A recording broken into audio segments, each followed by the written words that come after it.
Are you DBE certified? Good morning. My name is Ann McNeil. I am the Master Wealth Builder, helping to build a stronger, better life and business, but also the founder of the National Association of Black Women in Construction. And today, we're asking you the question, are you DBE certified? Or do you know someone that is DBE certified? Because if you are DBE certified or you know someone that is DBE certified or interested in becoming certified, you want to make sure you share this YouTube video with them to help them become aware of the new rule that has been created that affects DBEs and ACDBEs all over the US. All right, so right now we're going to share with you some information on behalf of the National Association of Black Women in Construction from our member in Dallas, Ask Angie, the DBE expert. She's going to share with all of us information about the rule. You can go to the National Association of Black Women in Construction website. You can join us for the future. You can become a member, a partner, a sponsor. But every Saturday morning at 9:30 a.m. Eastern Time, we share whatever's going on in the US relating to our businesses legislatively to help our members to learn how to connect contacts to contracts. All right, so Angie, we turn it over to you. Thank you, Anne. I appreciate it. And thank you to Nabwic for the opportunity to just share some of this important information that has happened. Actually, October 3rd, last week, as we are trying to, um, I guess, live in this new reality, um, as as it relates to the DBE and ACDBE programs. For those that do business in the transportation world, and that's for aviation, that's for transit, that's for highway work, it's for port work for those living on a coastline or Great Lakes. I can tell you, um, living in this environment right now, things have just changed. And so what happened on really October 1st, but effective October the 3rd, the USDOT um,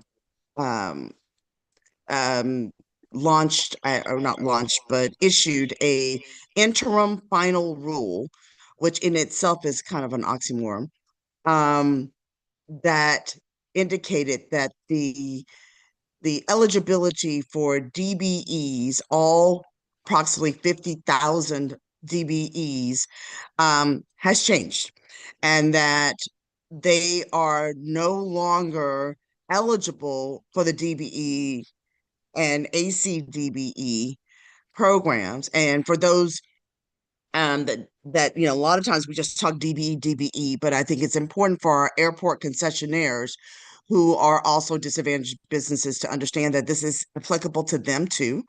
That the criteria has changed, and so before the previous criteria, that there are two prongs for getting certified. One, if you're socially disadvantaged, and then you have to also be economically disadvantaged.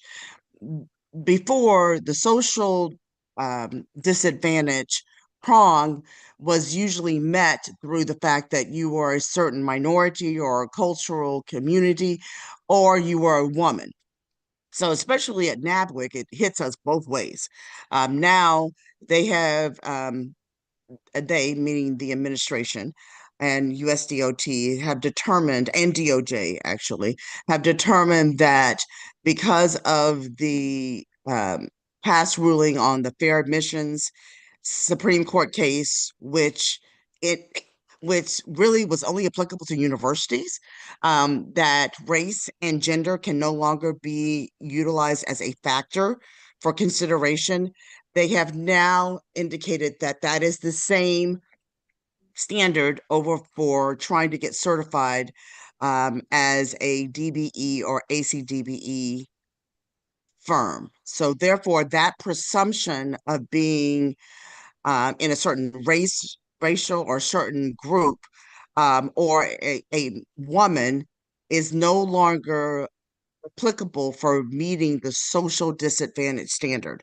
So now there is everybody has to write a narrative. This is similar to what happened with the SBA 8A program, but there has to be a personal narrative written in order to meet that social and economic disadvantage criteria in order to be certified as a DBE. So now, what does all that mean? That sounds like a lot of jumble, Angie. I can tell you that what they have said is they have suspended the DBE program and ACDBE program until all DBEs and ACDBEs have been reevaluated in order to determine if they meet this new criteria through a personal narrative as well as an updated personal net worth statement. So the unified certification programs in your states, so each state has a unified certification program, and it's on a state-by-state basis. Each state has to come up with a strategy on reevaluating all the DBEs and ACDBEs in their states in order to comply with this new interim rule. So all the states are in the fray. And so what we're actually kind of talking about is this personal net worth, this personal narrative, which has to basically give your story as a business on why you have felt that you have been disadvantaged on doing business with on federally assisted transportation projects. And note, I want to say it's a to show that you're disadvantaged and not discrimination.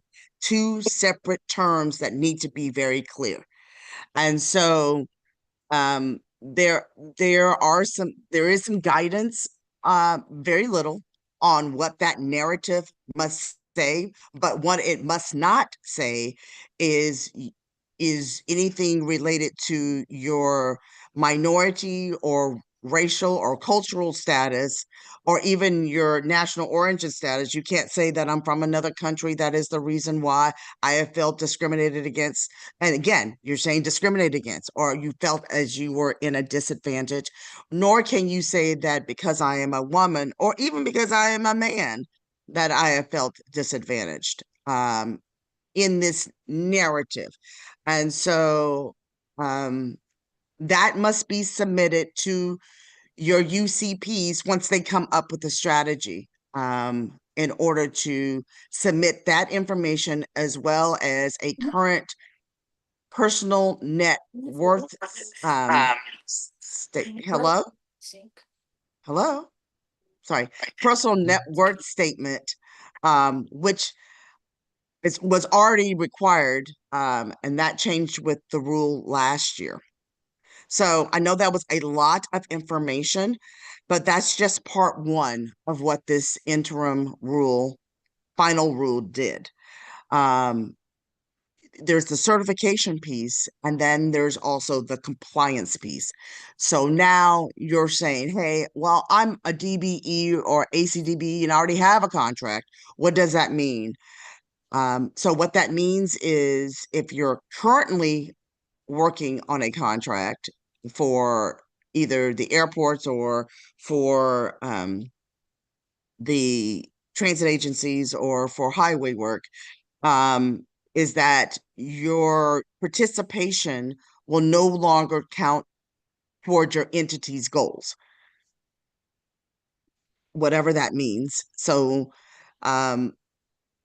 there won't be any more counting of your participation. Does that mean that you don't have any more contracts and primes can kick you off contracts? Absolutely not. If you have a contract agreement that is executed, then that's contract law. So you can keep your contract. And even if they say, well, the only reason why we contracted with you is because your DBE doesn't make any difference. You have an executed subcontract agreement, and they still have to abide by that. If they made a commitment with you and that commitment has not um, reached the level where it's a executed subcontract agreement, there may be that commitment is definitely in jeopardy, because they can choose to use you or not to use you, um, as originally committed to for this DBE goal. Although we used to think that good faith efforts was an ugly word or ugly words, now it doesn't make any difference. There is no more good faith efforts. There's no more efforts.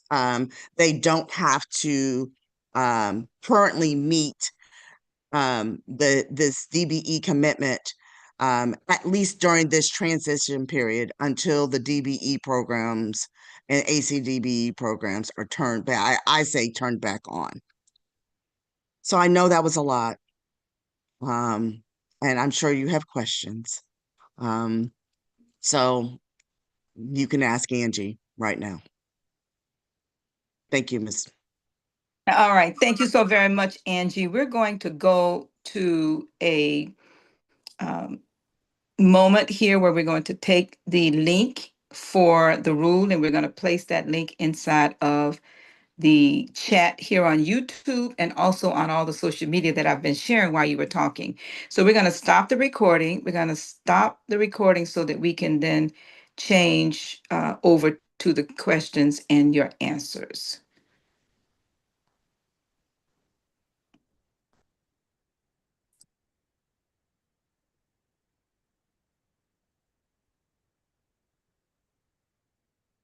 Okay, now, thank you so very much for that. So now we're going to have Q&A and we're going to pull up, if any of you in position to pull up the rule itself and share it on screen while Angela's sharing would be great. And if you have a question, Mia, if you can help me manage the queue for the questions, and I'm going to go back on mute and off camera. Thank you. Thank you, Anne. But and I also, while people are trying to formulate their questions, I can tell you that I think it is absolutely important for everyone to, especially if you're a DBE or ACDBE firm, to take the time to read the interim rule, so you understand what it really says, or really what it does not say. Um, that is my one big piece of advice. Are there any questions? I can't see the question, so. There are no questions in the chat yet. Um, okay, I have a hand raised. I'm sorry, I'm driving, so I can't put it in the chat. I just wanted to know, so those companies that already have DBEs assigned to their projects, and if they do keep them and then they're not meeting their goal, is there going to be any type of penalty or anything for them not meeting their goal, or are they, how does that goal work for the owner There, when they there, take I'm sorry, the go ahead and DBEs finish your off question. that when they take the DBEs off the program or take the credits that the DBEs that they have on the programs have given them, how would that work with the owner as far as fulfilling their contract, or is that irrelevant now at this point too? It is irrelevant and now at this point. At least during this, and I keep saying during this during this transition period, that one of the elements in this final rule is that, um and let me read it, because I'm one of those people. I'm gonna read what it says. It says that, one, that during this reevaluation process, that means that, like I said, approximately 50,000 DBs and ACDBs are getting reevaluated, that the owners or the states or whoever the entity is who has the project will not be subject to the compliance provisions in the DBE rule. And again, how those various entities interpret what that means can be on a case-by-case basis, but they cannot enforce the DBE goal or the DBE commitment on the existing projects. So if a prime chooses not to use a firm that they committed to, not that they contracted with, that's why I wanted to make sure there was a distinctive difference, but a firm that they um, committed to, there is no penalty, and the stats are where they are. They do not have to use them, but if they are on contract with them, then they follow whatever the contract or the subcontract agreement has said. I don't know if that answered your question. Yes, yes, they did. And do you know what they're looking for as far as the personal financial statement? What do they have any goals set as far as where you need to be in order to qualify? Well, actually, the personal net worth statement, it was actually defined with the modification of the DB rule last year in the 2024. So that's already in the rule. Those who haven't been certified within the last year, probably have never seen it, but it's there. It's laid out. There's a personal net worth statement um, that that is attached to the rule. And if you can go to the DOT website. I think that is still there. There are a lot of things that have been removed from the previous administration, but I do believe that the personal net worth statement is available at all your unified certification program certification agencies. And it's a part of the process now that you should have been, anybody who's been certified in the last year has had to fill out a personal net worth statement. So what I suggest is you go to whatever your local or your state UCP, Unified Certification Program, certifying agency, go to them and ask them. They will know what that is. That is easy. What's new is this personal narrative. That's what's new. And what is required in this personal narrative and what is utilized, what is sufficient in that narrative.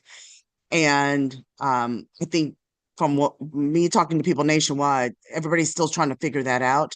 A lot of people have gone to the SBA AA program, was sued last year, and they had to do this kind of pivot as well. It's probably a good place to start, but and there is some guidance out in SBA, but be cautious of that guidance because they still use race and gender in some of their experiences.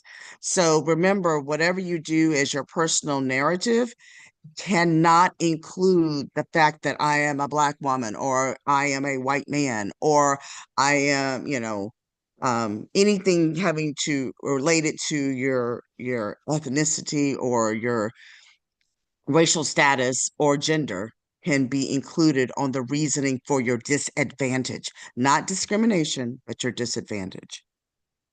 Did that answer your Okay, question? yes. And to that point, I was curious to know if in the application itself, do they ask you as one of the questions like, are you black, white, or Latin, or do they? Is that a question?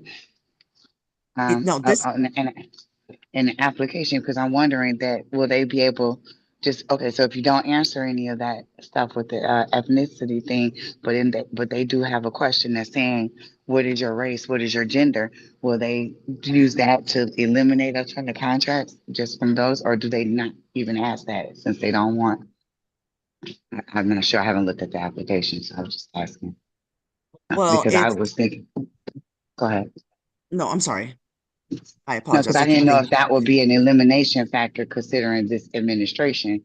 I'm wondering if they just say, okay, well, I'm black and I'm a woman, that they will still not give us the certification based on that, since they are a, racist type of regime. So I was just asking, is that question eliminated also?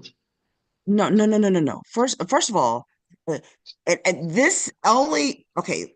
There's two different groups here. The re-evaluation and ACDBEs, and it's only the requirement to submit this new personal statement, personal narrative, and a current personal net worth statement. So it's only two pieces of paper. I hate to say two pieces of paper, but two pieces of documentation that needs to be added to your existing file. So you don't have to fill out a brand new application, Okay, thank so to you. speak. But if you are like you were in process of getting certified or for DBE or ACDBE, or you have a new application in the queue, then what they're trying to pivot as well. So now they have to ask you to submit this personal this what they call a social narrative, so a narrative to prove that you're socially disadvantaged, and then your current personal net worth statement. But because you are a minority, or because that does not eliminate you from the program. This is an economically based program. It's looked at your size, and if you felt disadvantaged in getting work for projects. And let me clarify one other thing. This is only applicable to federally assisted projects. So if you have a project in your city, your town, your state that is funded through state funds or local funds or private funds, this is not applicable to this. Or if you have a project that's not transportation, dealing with any highways or transit or ports or aviation, this is not applicable to you. In fact, a lot of airport projects are not DBE certified. I mean, are not applicable to the DBE program because they use either their own income or local income to um, fund those projects. And so you might see MWBE or other. So what I'm talking about here is not applicable to that, period. So And who? is Understood. that Thank you.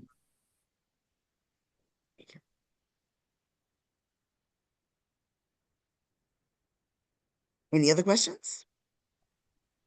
Angela, this is Ann McNeil again. I just want to mention that we are streaming on Ann McNeil YouTube, and the rule is on the screen. So if we can get some help from the participants to share this on your, if you just go to Ann McNeil YouTube, and somebody can show me how to get into the Nabwic YouTube later.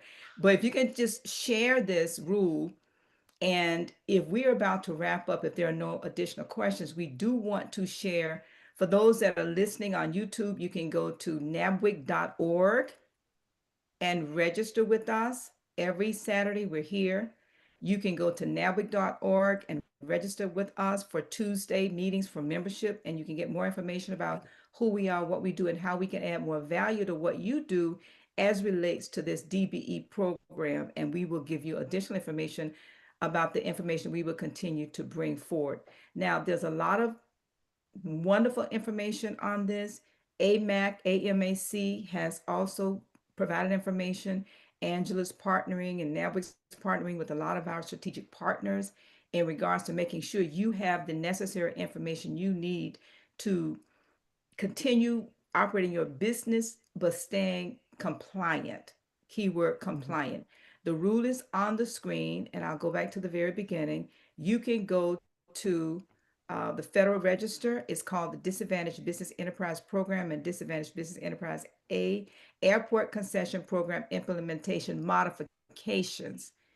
These are the modifications that are being made. So you can submit public Mhm. comments, which we will all do that. And this agency is the Office of Secretary of Transportation, OST, U.S. Department of Transportation, DOT. So just want to make sure that you understand where you can go, or you can Google 49 CFR Part 23 and 26. All right. All of that information is on the screen for those of you that are watching live on YouTube or Facebook or wherever else we've been able to share this. We just want to make sure if you have any questions, you can put your questions in the chat on YouTube. And for those of us, Angela and Mia and anybody else, Tiffany, if you would also share whatever information in the chat on YouTube, then people can connect with us to get more information. Just want to share that. So Angela, I'll go back to you, turn my camera back off. And if we don't have any other questions from our members, then we'll go ahead and wrap up this session. Thank you. Okay. One of the things I do want to say that is it is important to comment if possible, but understand that this is a final rule and it is effective now. So your comments are just for documentation and to give comment on what has happened or what is happening, but it will not change. It is already a final rule, which is very different process. And there are some questions whether or not this is actually following the correct and legal process. Um, um, because normally there is a notice period when there's any rule change, and there is an opportunity to comment before things become final. But that is not the case in this particular interim. They're saying interim final rule, but it is basically acting as a final rule.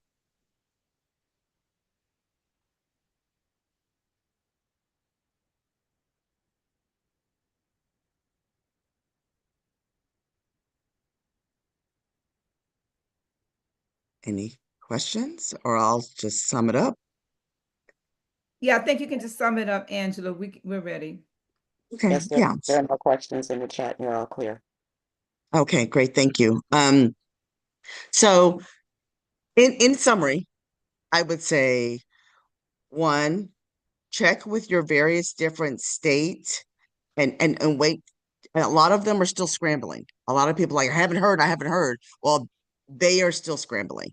So, you definitely have the right to reach out, but no, if they say we're still working on it, they're still working on it.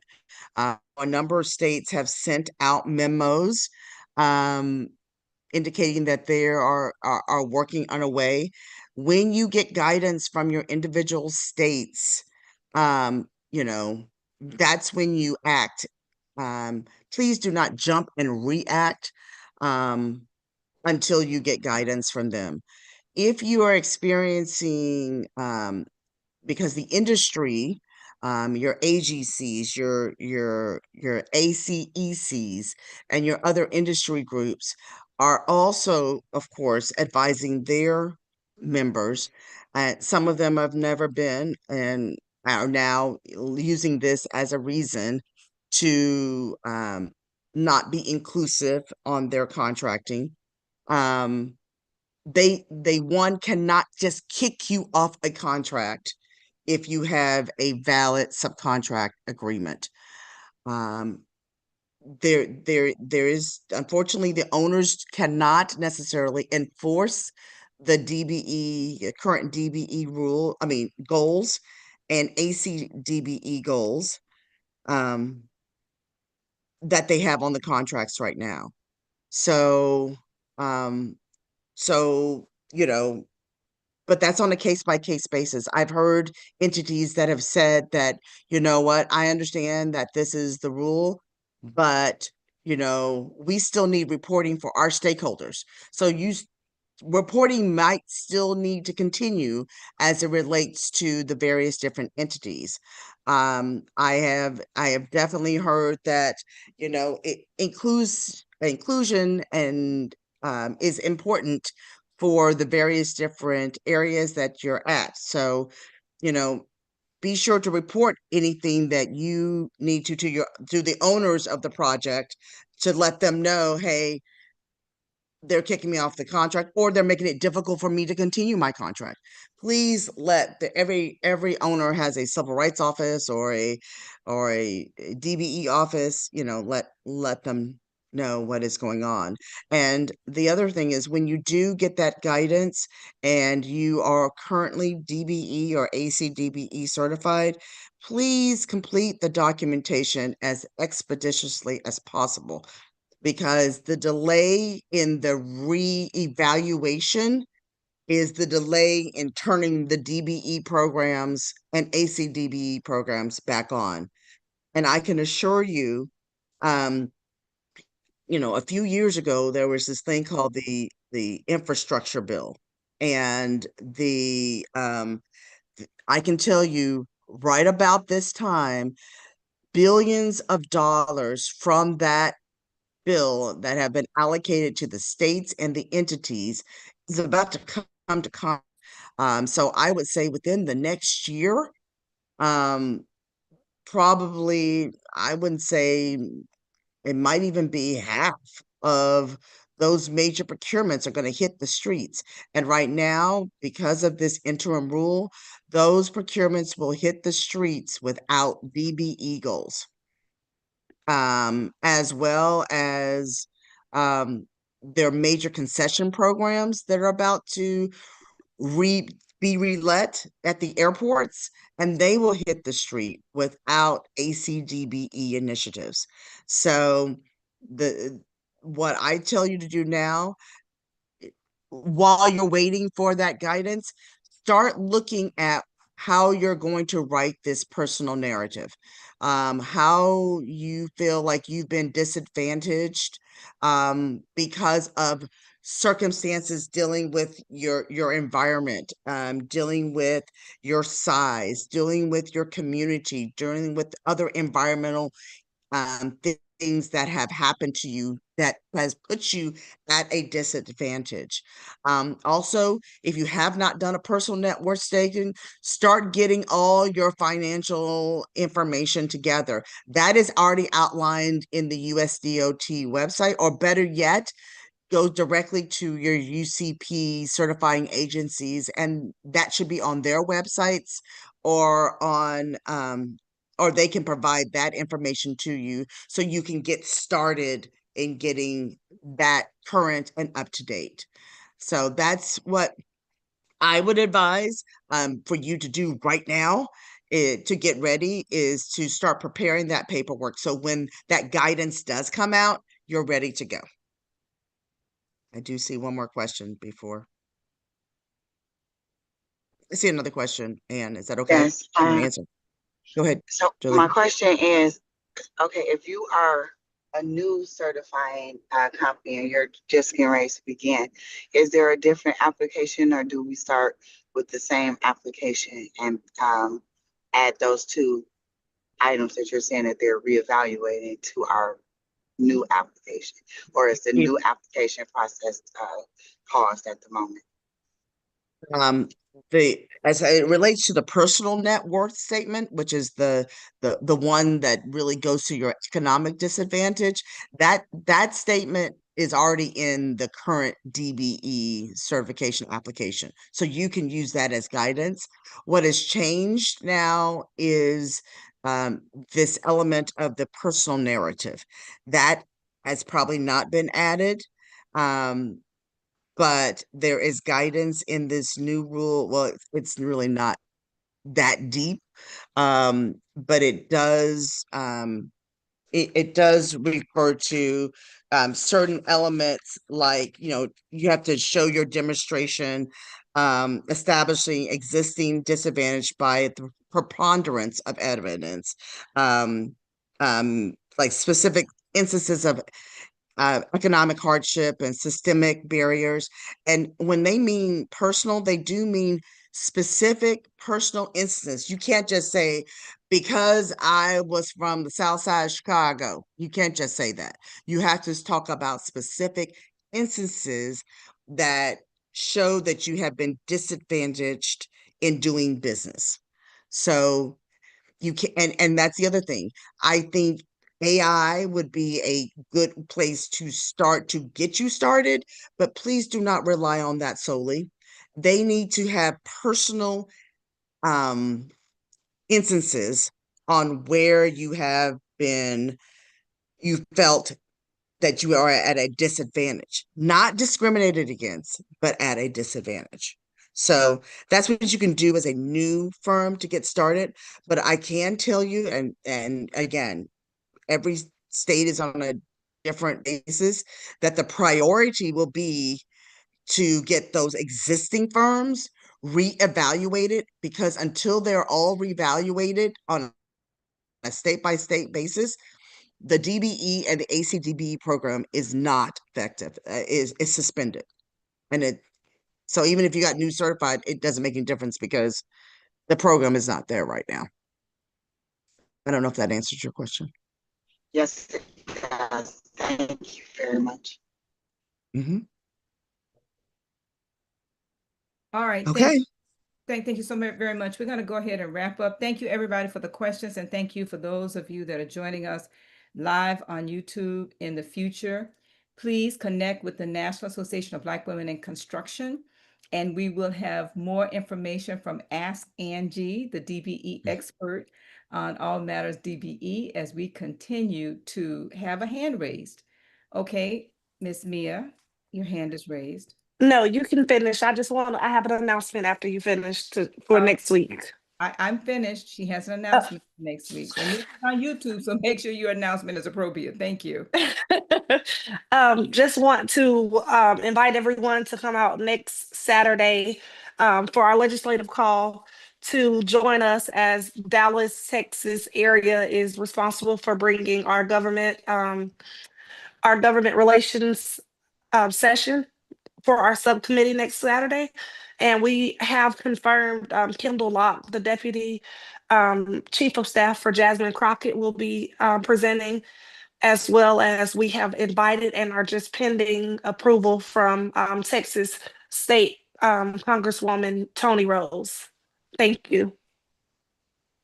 And that was appropriate. So thank you so very much. All right. So those of you that's listening to us and watching on YouTube, we're going to go ahead and wrap up this session. And as you've heard, you can join us. And if you're trying to figure out how to join us, just go to nabwic.org and register there. Next week, we will be on the Nabwic YouTube, because we will have the marketing experts here to join us as we stream live on YouTube. But also, we will be here on our Zoom, and we will also be streaming into our Facebook and sharing it also on the Nabwic LinkedIn. All right, so we want to thank everybody who's joining us live. And for those of you that are members, if you would just hold on as we wrap up this session for our audience, and then we'll wrap up with our members.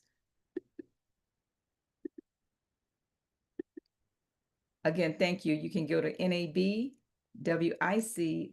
for more